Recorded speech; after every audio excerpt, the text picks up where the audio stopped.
Okay, it's finally here. Marvel's 2017 reboot of Spider-Man, the animated series, not Homecoming. Okay, so I covered the origin episodes in my last video, which sets up this review because that is a prequel to this series. So if you haven't seen it yet, check it out here. Otherwise, let's take a look at the first official episode of Disney and Marvel's Love Child. Now, Spider-Man is actually the last of Disney XD's lineup of this year's new animated programs, and it's being released right alongside DuckTales, another highly anticipated reboot on the channel. Does it stand up? Well, no. No, it doesn't. I'm Jayblooey, and I'm about to explain to you why I think this show kinda sucks. Meanwhile, at Disney YouTube Police Headquarters... What's happening? Somebody is reviewing our new show, and he's using criticism. What? We can't have that. Quick, flag his video for copyright infringement. Let's take it down before people start to agree with his opinions on the children's cartoon. But ma'am, he's protected under fair use. He's not actually breaking any rules. What do we do? You fool, we're Disney. We have so much money, the rules don't apply to us. Take it down. Yes, ma'am. Real talk. Disney, stop copyright striking my videos, you bunch of goofuses. But in all seriousness, prepare for a lot of critiquing. I'm a reviewer. As much as I love Spider-Man, I will be putting the quality of the media presented to me over my bias. I'll explain all of my points. And if you disagree or have anything more to add, go to the comments and let me know. There is no censorship here. You're allowed to disagree, you're allowed to like things that you like. Don't let anyone tell you otherwise. Comment away. I read every single one, and I reply as much as possible. So now that I got that out of the way, let's swing on into episode 1.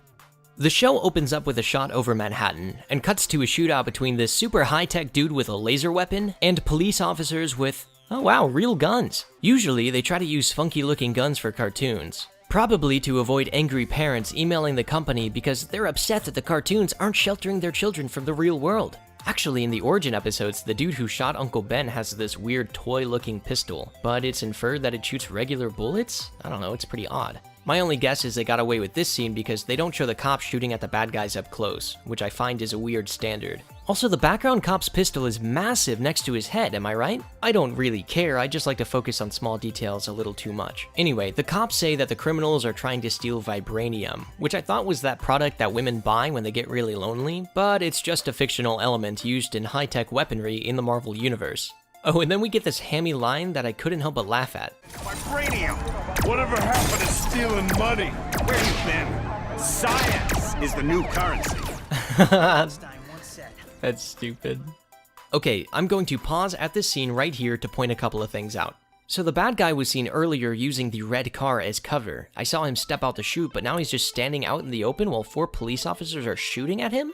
I really can't tell what's worse, this bad guy with a death wish or 4 cops who must have been trained at the Stormtrooper Academy of missing things. How are they not hitting this guy? And their muzzle flashes are blue, I guess? That's probably how Disney gets away with cops shooting at stuff. As long as it's seen from a distance, in the background, and with blue muzzle flashes. It's quite the loophole. Oh wait, I actually found out what's worse than the bad guys and the cops. It's these stupid computer-generated vehicles. Anime has been making vehicles CG a lot, and it's rarely done well. Here, it looks terrible. I know animation and drawing is time-consuming and expensive, but it just looks so lazy and gross. I can totally forgive it and look past it if it's only for brief moments, at a distance, or during visually complex scenes. But every single vehicle in this episode, and probably the show, is computer-generated. Every single one. It's awful design and totally distracting. It's almost like they were trying to group it as just part of the art style, but I really hope not, because that's extremely offensive to the viewers and animation as an industry. It just means you wanted to sacrifice quality to keep things cheap, which I'm really starting to suspect might be a running trend within this series. Moving on, then we get to see Peter Parker in his starting outfit, which they show off in the origin episodes. He talks to himself for like half a minute during the shootout, and then there's a pigeon that lands on him. Because it's supposed to be funny? I don't know. Although it's pretty cute that the pigeon gets stuck on his hand because of his powers. And this is like the most docile pigeon ever, it doesn't even budge when he flails and falls. Then this pigeon lady comes upstairs and thinks that he's stealing her pigeons, and he expresses that he just learned how to release things from his sticky hands. But wait, didn't he already know how to do that? In the origin episodes, he's climbing around and picking stuff up just fine. Why is he having trouble now? Did they just throw this line in here as filler? Oh, time for another scene pause. Don't worry, this only happens if there's important stuff to talk about or point out. This time, it's about the backgrounds. One of the best things about animation is how beautiful and stylish shows can be presented thanks to the symbiotic relationship of all of its design elements. The characters, the backgrounds, interaction between objects and scenery, it all has to work together smoothly to create a shiny final product. A great example is Cartoon Network's show Steven Universe. While the art isn't always the most consistent, I think everyone can agree that the art style and designs are really cool. There's an element of uniqueness to the presentation of everything. The backgrounds are really cool, the characters are all designed so creatively, and it all just works. Which is how it should be. Now look at Spider-Man. Yeah, do you see what I mean? So you might notice something throughout the series that really pulls it down. The art style. The backgrounds are almost entirely computer generated, and it looks bad. The production team knows this too, because they keep trying to blur out the background as much as possible so it's not distracting. But it's not enough. Now companies do this because it's so much cheaper and so much faster than hand drawings, and sometimes it can actually look really good. But this time, I am certainly not impressed in the slightest. Oh, and I'll talk about the characters later, that's a whole nother rant. Let's just get back to the video for now. So it's a full minute past when Peter arrives to the scene, and he tries to jump down to actually help with what's happening, but his webs fail because of its low PSI. Now this is really inconsistent because once again in the origin episodes it looks like he has his webs fully developed and working. Actually, there are a ton of inconsistencies in this episode, it gets pretty ridiculous. The PSI thing is brought up a few times in this episode, and I think it's just a cheap way to make Peter seem really smart. Now, I'm no engineer or mechanic and I don't know a lot about hydraulics, but I'm pretty sure his small wrist nozzle generating 200 PSI is actually extremely impressive and wouldn't look like this. Now, if someone knows a lot about this kind of stuff, I'd love for you to talk about it in the comments below. I tried to do some research on it, but it didn't fully click with me in the short time that I read up on it. The only reason why I stuck on this for so long is because the show tries to talk about science a lot, so I feel like it's grounds to question some things. It's a cartoon and a superhero universe, so of course things are going to be very unrealistic. But if you wave something around in the viewer's face like a fact, then I am seeing that as grounds to fact check it. And that's actually another major thing that the show is very inconsistent about. Science. The show is presented like it's trying to take things about science seriously, but then it does overly unrealistic things. It's like the series doesn't know what it wants to be in certain aspects, and it drags itself down in its own confusion.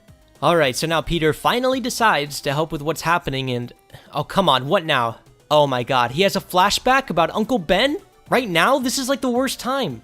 Anyone who watched my Origins episodes review knows that my biggest gripe with the story was that they never introduced Uncle Ben in any fashion and killed him off like it was some major turning point in the plot. But the thing is, if the viewer didn't have any knowledge of the Spider-Man universe, then they would have no idea who Uncle Ben is. It's bad writing. So now they finally decide to introduce the character, and it's in a flashback after his death, which was portrayed in the prequel episodes. That's stupid. So Uncle Ben is giving Peter advice, Peter fixes a clock with his science, and then Uncle Ben drops the good old great responsibility line. Which is dumb because apparently it's what Peter needed to encourage him to try to stop the criminals, but that doesn't make any sense. He's already there dressed as Spider-Man to try and stop those criminals. Oh, and then Uncle Ben tries to turn his famous advice into an equation because science, and then Peter argues that it's not a real equation because he's so smart with science. Responsibility. That's not a real thing. You just made that up. What? Sure it is. Isn't that a thing? I know the P is. Yeah, it's phosphorus. And the only thing G stands for is goofy. And not only is Peter wrong about criticizing the equation, he makes a Disney reference. Okay, Disney, calm down. We get it. You own the IP now. A basic Google search would tell you that G actually does have a place in the field of science. Looks like you missed a spot. Writers, try again next time. Blah, blah, blah. He's encouraged again. He changes his web launchers to 250 PSI and then finally goes after the bad guys. He swings down, latches onto their getaway van, and there's this dilemma where the vehicle is about to hit a bunch of people in the street, and Spider-Man, using his powers, has to figure out how to stop that from happening. So what does he do? Does he use his webs to slow the van down or something like that? No, he looks at these two skater kids and somehow gets the idea that grabbing the wheel and driving it into a skate park is the way to solve the issue, and it's so uncreative, it's so stupid. Like, I thought there was gonna be more to this scene. They definitely set it up like they're supposed to be, and then this happens.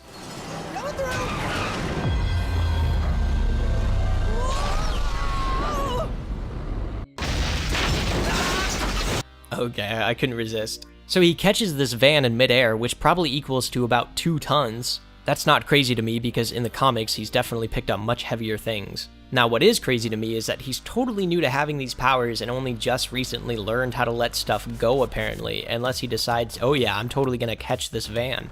But whatever, it's a superhero cartoon. And then finally, we're introduced to our first real villain, a Russian pop star? Oh wait, that's the Vulture?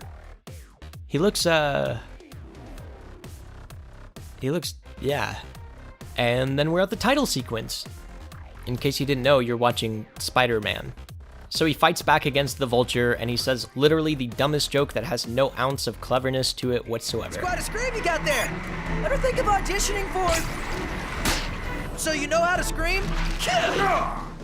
Then he gets carried off, and they smack talk each other for a bit, and he uses his webs to fling the Vulture into a van. There's like this really awkward cut where the Vulture is lying on the van, and then a couple of seconds later, he's just on the ground again using his screech powers. It's just, it's awkward, that's all. So then the Vulture breaks some glass above the police officers to force Peter to save them instead of detain him, and then he gets away. And then cut to Harry Osborn, Peter's rich best friend in his chauffeured vehicle, and oh, hey, have you been wondering what happened to Bernie Sanders after the election? Well, apparently he's been driving Harry around. I mean, look, that's totally him. His name is even Bernie in the show. For a few more blocks, sir. It may be a new school, Bernie, but it's the same old routine. You know I like to walk these last few... So Harry meets up with Peter in a cafe, which is apparently their morning tradition before school, and Peter gets all, I am so super smart about brain freezes. I just wrote down too much in my notes while watching, and that's all I can really say. Peter's character is way too obnoxious sometimes. Harry is trying to convince Peter to apply for the super genius smart school called Horizon High, because conveniently a spot has opened up and Max Modell, the super genius who also runs a high school in this timeline apparently, is coming to school to try and fill that spot. And then Peter's like, no, I can't go to Horizon High, we can't afford it, my uncle's dead. And then Peter realizes he's late to help set stuff up with his classmate, and then he rushes off to school. So Peter doesn't make it in time to help, so he goes to his lab class before school starts to try and fix his web slingers. And then here I want to point out how awkward some of the animation is. Some of it stuck out so drastically to me. His classmate Liz basically teleports due to the ground that she has to cover in so little time with such minimal animation frames. Professor Smythe comes in with his son Alistair Smythe, the ginger kid who bullies Peter for some reason, and you can see the professor very jarringly walk through the class. It's just so choppy and kind of gross, it reeks of cheapness. So it's time for Modell's presentation to try and fill the open spot in Horizon High, and I want to show you this scene right here. Just remember this for later. So Modell starts talking and Alistair for some reason decides to shoot a spitball at him, only to reveal that Modell has been a hologram apparently, and that he was sitting in front of Peter and Alistair the whole time. But wait, remember that scene I showed you earlier? Yeah, Modell was definitely not sitting in front of them, unless he was like invisible or something. You know, in fact, the chair that he stands up from doesn't even exist. And did he expect somebody to do that to his hologram the whole time or something like that? And was he talking and the hologram was copying him, or was it pre-recorded? Well, there are no answers to these questions because the creators of the show obviously don't spend a lot of effort on having anything make any sense. So the real Modell goes on stage, and he's not even standing in front of the podium and his voice is still amplified because who cares, I guess. And he says the only students who attend Horizon High are young geniuses who can solve complex equations like the one he presents here. Then Modell wants to introduce some students, which just so happen to be Miles Morales and Anya Corazon, aka also Spider-Man and Spider-Girl in their own respective comic timelines. Both apparently attend Horizon High and coincidentally are here to help Modell present some of the school's technology, along with Harry Osbro. Professor Smythe, who by the way if you didn't know is the villain Spencer Smythe in the comics, messes with Anya's vibranium machine and takes a photo of Harry touching it to frame him later. Anya brings out the machine, and Peter can sense something is wrong using his spidey senses, which ends up being the machine going haywire. It starts shooting out these pulses of vibranium energy, which starts to bring the building down. And then there's this weird cut where suddenly Peter is under rubble and lifts it off himself, and all the students are still in the school. Wait, why are they still there? Get out of the building, you idiots! This is why none of you are going to Horizon High, you're all just so stupid. Whatever, Peter makes it to the machine, and...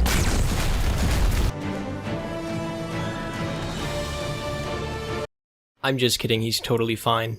But for some stupid reasons, he changes back into his normal clothes while there's fires burning around him, and the structure of the building is extremely unstable. Now, I'm not stupid, the only reason why he changed was so the writers can give Peter credit for repurposing the machine, using Modell's equation to create storm clouds to put the fire out in order to get him into Horizon High, of course. It's bad writing, once again. But I notice when he's looking out into the auditorium, there's nobody in the room anymore. But then as soon as he puts the fires out, there's still a bunch of students in there?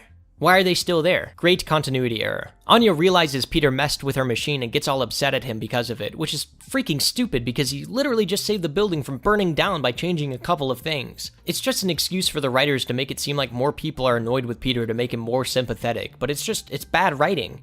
So then Peter gets praised by Modell and Alistair claims that he solved it too. However, his writing got smudged from the sprinklers. Modell grabs Peter to invite him to Horizon High, and Professor Smythe calls out Modell for unsafe practices and shows Modell that Harry sabotaged the machine from his photo. And Modell is forced to suspend Harry while there's an investigation. And then the Vulture shows up for some reason, because drama and action, I guess, and grabs Modell to try to exact revenge for being fired from stealing from the company. Peter swings in as Spider-Man to save him, and there's this big fight in the air. Modell starts falling and Peter saves him by creating a web parachute, which I'm calling out because that's not how parachutes work. Peter would have no control over his flight, but whatever, it's a cartoon. Alistair swears that he'll get revenge on the Vulture, which distracts him while Peter manipulates time and space and somehow gets right in front of the Vulture without him noticing. The fact is, if you look at the scene right here, there's literally no space in front of the Vulture, and yet somehow Peter attacks him from this angle? What?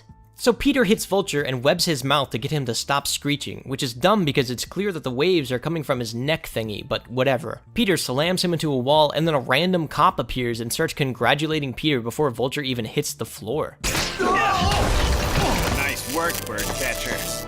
The cops request him to stay and answer some questions, but then lets Peter leave with no questions asked, which isn't how that works, but whatever. Then the show introduces Aunt May out of nowhere for only a couple of seconds because she wants to walk him to Horizon High. Harry meets up with them and they have this tradition of getting green smoothies at the cafe. Now, a petty little gripe I have is that the music at the cafe is so freaking loud. I do. It's my first day in a new environment, so naturally my hands are processing the incoming sensory signals sent from my... Okay. I mean, it's mixed over them talking and it's so distracting.